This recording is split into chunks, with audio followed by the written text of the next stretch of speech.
Hey everyone, and welcome. Today, we are tackling something huge, something that affects all of us, the US criminal justice system. It can seem incredibly complicated, right?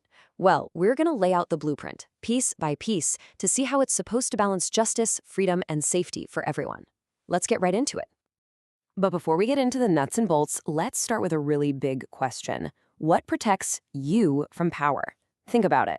At its heart, that's what the entire criminal justice system is supposed to be about. It's this whole framework of rules and, honestly, restraints, all designed to protect the rights of every single one of us. Okay, so here's our game plan for today. First up, we'll look at the constitutional blueprint. The actual rules of the game. Then, we'll break down the system's three main pillars.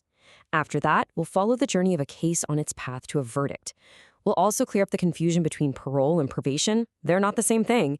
And finally, we'll talk about why any of this matters in the first place. All right, first things first. Before we can even begin to understand the players or the field, we got to know the rules. And for the U.S. justice system, those rules are all laid out in one foundational document. And that document is, of course, the U.S. Constitution. Think of it as the ultimate blueprint. It's the highest law in the land, period. It sets up what the government can do, what it has to do, and this is the crucial part, what it can't do. And get this, the rights it lays out, they apply to every single person in the United States, whether you're a citizen or not. Okay, this table right here is so important because it shows how these amendments aren't just some dusty old legal theories. They are direct, real-world instructions for police officers. Let's break it down. You've got the Fourth Amendment, which means an officer can't just search your stuff for no reason. They need what's called probable cause, a legitimate, fact-based belief that a crime is happening. Then there's the famous Fifth Amendment. That's your right to remain silent. And the Sixth? That guarantees you a lawyer, even if you can't afford one. And maybe most important of all, the 14th Amendment, which demands due process and equal protection. That just means the law has to be applied fairly to everyone. These aren't just suggestions, They're hard and fast limits on state power, and they're all there to protect you. So, now that we have that constitutional foundation set, let's look at the actual structure that's built on top of it. Turns out, the criminal justice system really stands on three distinct but totally interconnected pillars. You can kind of think of it like a three-legged stool, right? If any one of those legs is shaky or just not working with the others, the whole thing gets wobbly and unbalanced. They have to work together. And here they are, the three big pillars. First up, you've got law enforcement. These are your police officers, sheriffs, federal agents, the people who investigate crimes and make arrests. The second pillar is the judicial system. This is the whole world of courts, judges, prosecutors, and defense lawyers. Their job is to figure out guilt or innocence. And last but not least, we have corrections. This pillar is in charge of what happens after a conviction. Think prisons, parole, and probation. So how does a case actually move through that whole system? Let's follow the path, the journey someone takes through that judicial pillar we just talked about. And it's not random at all. It's a very specific step-by-step process. Especially for serious cases, like felonies, this journey from getting arrested to a final judgment follows a bunch of really structured, legally defined steps. It's all designed to make sure things are fair at every single stage. So check out this sequence. It all kicks off with an arrest. After that comes the arraignment. That's where the person is formally told what the charges are, reminded of their rights, and bail is set.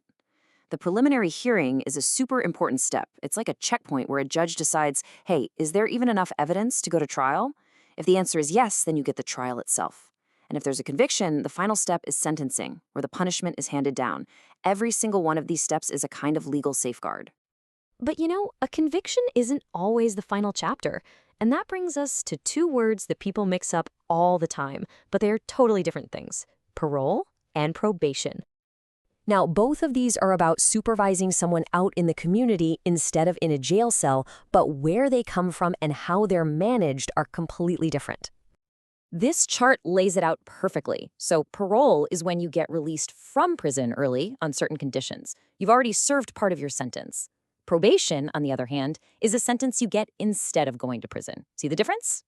And who decides?